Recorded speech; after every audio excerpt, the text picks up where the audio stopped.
Flight ఏ విధంగా ఉందనేసి మనకి 3D నమూనాలో చూపించడానికి జరుగుతుందనమాట అండి. దీని పేరొచ్చి బ్లాక్ బాక్స్ అండి. ఇది మన పైలట్‌లో చాలా మెయిన్ ఇంపార్టెంట్. ఇదొచ్చి పైలట్ స్టేషన్ అండి.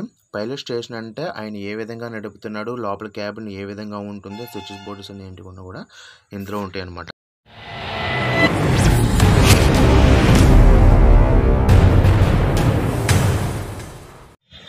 హే guys, this is Naveen Kumar. Welcome to Naveen blogs Telugu. ఈ రోజు మనం ఉండబోయింది వైజాగ్ ఆర్కే బీచ్ దగ్గర. సో ఇప్పుడు మనం వెళ్ళబోయేది TU-142 విమానం ప్రదర్శనశాల. సో విమానం ఎలాగుంది అంటే ప్రదర్శన అనేది పెట్టారనమాట. ఇక్కడ టికెట్ అయితే 70 రూపాయలు ఉంది పెద్దవాళ్ళకి, చిన్న వాళ్ళకి అయితే 40 రూపీస్ ఉంది. అక్కడ ఎలాగుంది అంటే లోపలికి వెళ్తే మనం చూడగలం అయ్యా. రెండు అయితే ఒకేసారి.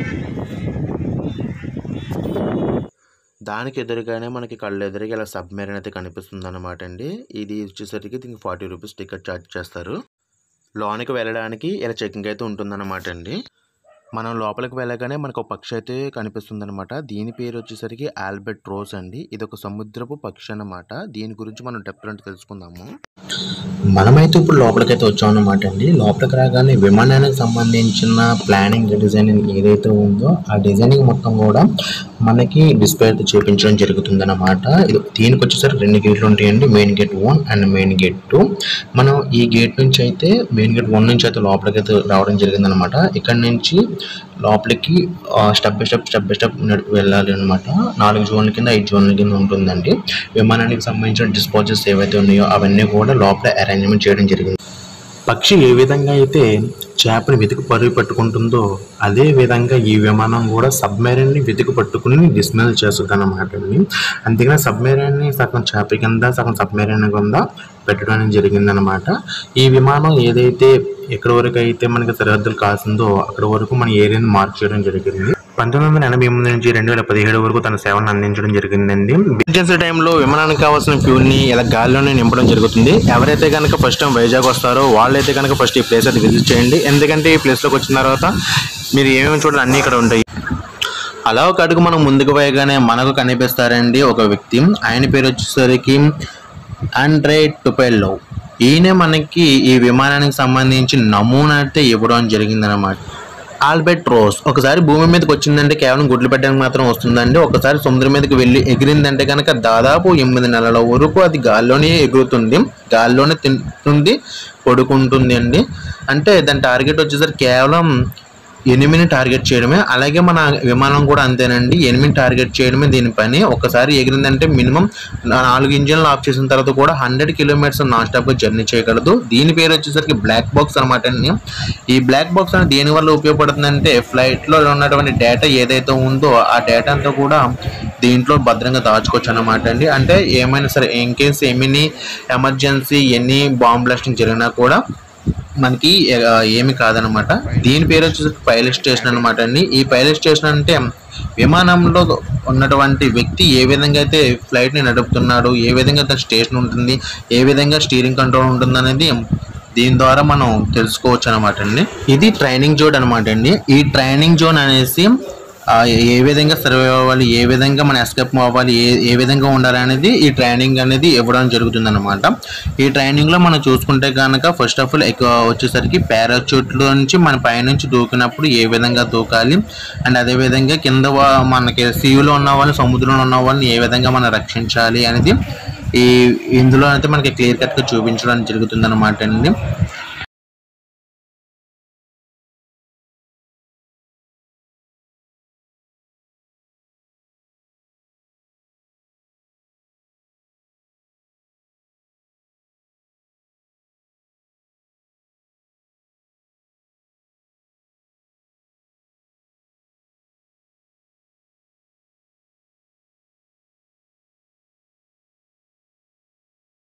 జోన్లోకి అయితే వెళ్ళబోతున్నామండి. ఈ ఎక్విప్మెంట్ జోన్లోకి వచ్చేసరికి విమానంలో ఏమేమైతే వస్తువులను పట్టుకెళ్తున్నారో ఆ వస్తువులన్నీ కూడా ఈ ఎక్విప్మెంట్ జోన్లో ఉండడం జరుగుతుంది అనమాట.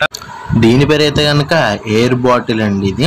అండ్ ఇదే వచ్చేసరికి ఆక్సిజన్ ట్యాంక్ అనమాట. జస్ట్ ఇంకోటి వచ్చేసరికి ఇదైతే కనుక సోనార్ కనెక్ట్ అండి. అంటే వాటర్ అడుగుల్లో ఏదైతే సబ్మెరైన్ ఉందో ఆ సబ్మెరైన్ కనుక్కోవడానికి ఎంత డెప్త్లో ఉందని కనుక్కోవడానికి దీనికి సోనార్ కనెక్ట్ అంటారు అనమాట. ఇవి సముద్రంలో వేసిన తర్వాత అవి ఎంత డెప్త్లో ఉండేది మనకైతే చెప్పడం జరుగుతుందండి. ఈ విధంగా ఇక్కడ చార్ట్ అయితే పెట్టడం జరిగిందండి. ఏ విధంగా సోనార్ కనెక్ట్ అనేది కనెక్ట్ చేయబోతుంది, ఏ విధంగా మనం నీటిలో వేస్తాము, ఏ విధంగా అది కనెక్ట్ చేస్తుంది, ఏ విధంగా యాక్టివేషన్ అవుతుంది అనేది మొత్తం అంతా కూడా ఈ చార్ట్లో అయితే పెట్టడం జరిగింది అనమాట. ఇంత పెద్ద సోనార్ కనెక్ట్ అయితే కనుక మన విమానం అయితే మోసుకుని వెళ్తుంది. కింద కనిపిస్తుంది కదండి, దీని పేరు వచ్చేసరికి ప్రొపెల్లర్ అనమాట అండి. విమానం యొక్క రెక్కలు అంటారు. దాని పైన కనిపిస్తుంది కదండి, ఇదే అండి మనకు ప్రొపెల్లర్ యొక్క ఇంజిన్ అనమాట. ఇటువంటి ఇంజిన్లు మనకి 4 ఉంటాయండి ఈ విమానానికి. ఈ 4 ఇంజిన్లు కూడా మనం ఒకేసారి ఆపేసినా సరే 100 కిలోమీటర్స్ నాన్ స్టాప్గా అనేది ప్రయాణం చేస్తుంది అనమాట. ఫ్లైట్ క్రాష్ అవుతుందన్న సమయంలో పైలట్ తన యొక్క ప్రాణాన్ని కాపాడుకోవడానికి ఇటువంటి పారాచూట్ అనేది సీట్కి అటాచ్ చేయబడి ఉంటుందండి. ఏదైతే బటన్ కనిపిస్తుందో ఆ బటన్ నొక్కగానే ఆ సీట్ అనేది పైకి లెగిసిపోయి పారాచూట్ అనేది ఓపెన్ అవుతుంది అనమాట. ఇక్కడ కనిపిస్తుంది కదండి సర్వైవల్ కిట్. ఈ సర్వైవల్ కిట్లో వాళ్ళు ముందుగానే ట్రైనింగ్ ఇస్తారు. వాళ్ళు ట్రైనింగ్ ఇచ్చిన దాని ప్రకారంగా వీళ్ళైతే కనుక మెడిసిన్ కానీ ఇవి కానీ యూజ్ చేసుకుంటే కనుక 40 days అనేది కంపల్సరీగా ఎటువంటి ఫుడ్ లేకపోయినా సరే వీళ్ళు సర్వైవ్ అయితే అవ్వచ్చు అనమాట అండి. దానికి సంబంధించినటువంటి పూర్తి యొక్క సర్వైవ్ కిట్ అనేది ఇక్కడ పెట్టడానికి మనకి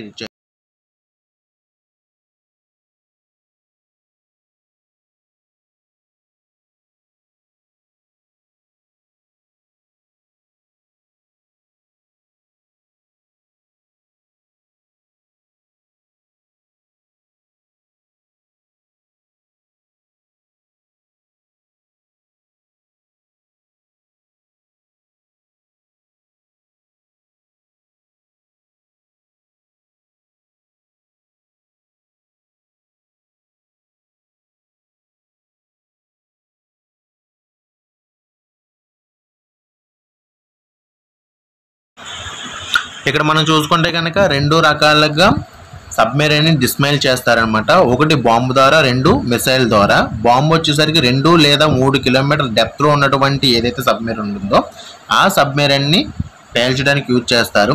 రెండోది వచ్చేసరికి మిసైల్ అనమాట. ఈ మిసైల్ అనేది ఎంత డెప్త్లో ఉన్నా సరే టార్గెట్ ఒకసారి చేశారంటే కనుక ఆ మిసైల్ ద్వారా ఎక్కువ డెప్త్లోకి వెళ్ళి సబ్మెరైన్ని డిస్మైల్ అనేది చేయడం అనేది జరుగుతుంది అనమాట అండి. ఇది చూసుకుంటే కనుక హోలోగ్రఫీ అండి. ఈ హోలోగ్రఫీ అనేది ఏంటంటే మనకి ఈ విమానం ఏ రకంగా ఉంది, ఏంటి, ఎక్కడెక్కడ ఏమేమి పార్ట్స్ ఉన్నాయి, మనకి ఇంజిన్ ఆయిల్ ఎలా పనిచేస్తుంది, మనకి ఫ్యూల్ ఎలా నింపుతారు, ఎక్కడెక్కడ బాంబులు ఉంటాయి, ఎక్కడ పైలట్ కూర్చుంటారు, ఎక్కడ యాంటీనా ఉంటుంది, ఎక్కడ ఫుల్ ట్యాంక్ ఉంటుంది, ఇవన్నీ కూడా మనకి హోలోగ్రఫీలో మనకి 3D డైమెన్షన్లో చూపించడం జరుగుతుంది అనమాట అండి. దీని ఫుల్ నేమ్ వచ్చేసరికి టొపాలో 142M ఎయిర్ క్రాఫ్ట్ అండి. ఇందాక మీరు చూసాను కదా, ఫస్ట్ ఆఫ్ ఆల్ మనం చూడగానే ఒక వ్యక్తి మనకు కనిపించారు కదా, ఆయన యొక్క డిజైన్ ఆయన డిజైన్ చేసినందుకు గాను ఆయన పేరైతే ఈ విమానానికి అయితే పెట్టడం జరుగుతుంది అనమాట అండి.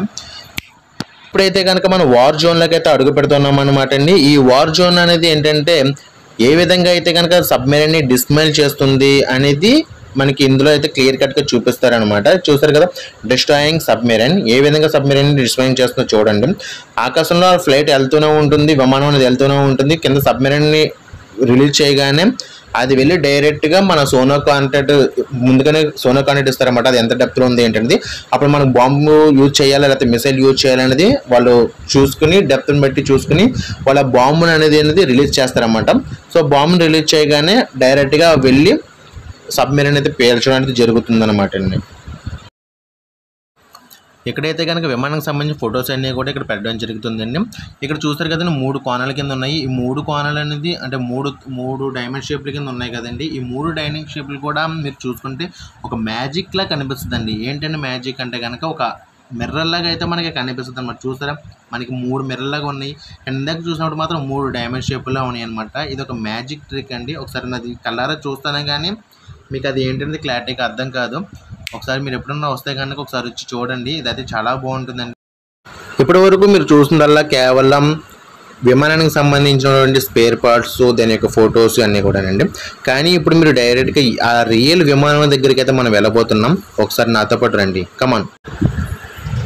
వారెవ్వా, ఏ ముందు అసలు ఈ విమానం, ఇంత పెద్ద విమానం అసలు పైకి గాల్లోకి ఎగిరి అంతలా చేయడానికి మాటలు కదండి. ఇందాక చూసిన ప్రొపెల్లర్స్ ఎంత ఉన్నాయండి. సో వెల్కమ్ టు TU-142M టొపాలో మెయిన్ ఎంట్రన్స్. సో మీరు లోపలికి రాగానే మనకి ఇక్కడ ఆక్సిజన్ ట్యాంక్స్ అయితే కనుక కనిపించడం జరుగుతుంది అనమాట అండి. సో అక్కడ ఆల్రెడీ నో ఫోటోగ్రఫీ అని అందరూ, బట్ అందరూ చాలా మంది తీసేస్తున్నారు కాబట్టి నేను వీడియో అయితే తీస్తాను అనమాట. సో మనం చూసుకుంటే ఇంకా అలా అలా అలా అలా అలా వెళ్తామండి. ఈ ఏరియా అంతా కూడా డేటా రికార్డర్ ఏరియా అనమాట అండి. మొత్తం ఇవన్నీ కూడా డేటాకి సంబంధించిన రికార్డెడ్ అనమాట. అవన్నీ అందరూ సేవ్ చేసుకుని ఉంచుకుంటుంది. అక్కడ చూసారా డేటా రికార్డర్ అని ఉంది. సో మనకైతే ఇక్కడ చాలా చాలా చాలా వైర్లు అయితే ఉండడం జరిగిందనమాట. సో ఇంత పెద్ద ఎక్విప్మెంట్తో, ఇంత పెద్ద విమానంతో, సో అంత గాల్లోకి ఎగిరి సోనార్ కాంటాక్ట్ ద్వారా సబ్మెరైన్ని పేల్చడం అనేది అంత పెద్ద మాటలైతే ఏం కాదండి. సో ఎక్కడ చూసినా మనకి ఇక్కడ మెషినరీ కనిపిస్తుంది. మనుషులు కూర్చోవడానికి ఎక్కడ కూడా మనకి ప్లేస్లు అయితే ఎక్కడ కూడా కనిపించట్లేదండి. జస్ట్ అన్న ఓన్లీ కూర్చోవడం, పడుకోవడానికి మాత్రమే కొంచెం ప్లేస్ అయితే ఉంది. మిగిలిన ప్లేస్ అంతా కూడా ఈ మెషిన్ పెట్టుకోవడానికి, సోనార్ కండక్ట్ చేసుకోవడానికి, ఈ డేటా రికవరీ చేసుకోవడానికి, ఫ్యూల్ ట్యాంక్ మాత్రమే ఎక్కువ స్పేస్ అయితే ఉండడం జరిగిందనమాట అండి. సో నిజంగా మన పైలట్స్, మన నేవీ ఆర్మీస్ గారు అయితే సో హ్యాట్స్ ఆఫ్ అనే చెప్పుకోవచ్చు. సో ఎవరికి ఉండే కష్టం అనేది వాళ్ళకే ఉంటుందన్నమాట. సో ఇది బాంబ్ సెంటర్స్ అనమాట. ఇందాక మీరు చూస్తారు కదా 2 to 3 కిలోమీటర్స్ ఏదైతే డెప్త్లో ఉందో అదంతా కూడా ఆ బాంబు నుంచే రిలీజ్ చేస్తారన్నమాట. ఈ కనిపిస్తున్నంతా కూడా ఫ్యూల్ ట్యాంక్ ఏరియా అనమాట అండి. ఈ ఫ్యూల్ ట్యాంక్ ఏరియాలో మరి ఎన్ని లీటర్స్ ఫ్యూల్ అయితే పడుతుందో మనకైతే తెలియదు. ఇదంతా కూడా ఫ్యూల్ ట్యాంక్ ఏరియా అనమాట. ఈయన వచ్చేసరికి అయితే కనుక సోనార్ కనెక్ట్ చేయడం జరుగుతుంది అనమాట. సో ఎలా ఉంది, ఎంత డెప్త్ ఉంది ఏంటని కూడా ఈయన చూసుకుంటారు.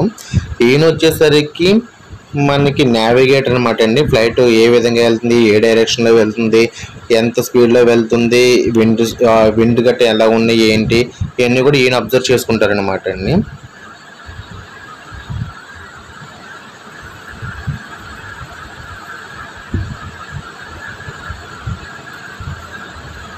సో ఇది చూసుకుంటే కనుక మనకి పైలట్ యొక్క కూర్చునే ప్లేస్ అనమాట అండి. ఒక పక్కన పైలట్, నెక్స్ట్ రైట్ సైడ్ పక్కన కో పైలట్స్ ఉంటారనమాట. సో ఈ డోర్ ద్వారా అయితే కనుక మనం లోపల నుంచి బయటకి అయితే వచ్చేయచ్చు అనమాట అండి. ఎగ్జిట్ డోర్ మొత్తం ఇప్పటి వరకు మనం ఏదైతే లోపల ఏవైతే క్యారీ చేస్తున్నామో అవన్నీ కూడా మనం చూపించడం జరిగింది కదండి. ఇవేనండి ప్రొపెల్లర్ అయితే. అక్కడ పొడుగు పెట్టడం చాలా పెద్దగా అనిపించింది, దీనికి మాత్రం చాలా చిన్నగా అనిపిస్తుంది అనమాట. ఇటు రెండు ఉంటాయి, అటు సైడ్ 2 ఉంటాయి అనమాట. Left side 2, right side 2. ఇవి 4 ఏమో క్లాక్ వైజ్, ఇంకో 4 ఏమో యాంటీ క్లాక్ వైజ్లో తిరగడం జరుగుతుంది అనమాట. చూస్తారు కదండి TU-142 యొక్క యుద్ధ విమానం లోపల ఏ విధంగా ఉంది, స్పేర్ పార్ట్స్ ఏ విధంగా ఉంది అనేది. సో మరికొన్ని వీడియోల కోసం మన ఛానల్ని సబ్స్క్రైబ్ చేయండి. జై హింద్.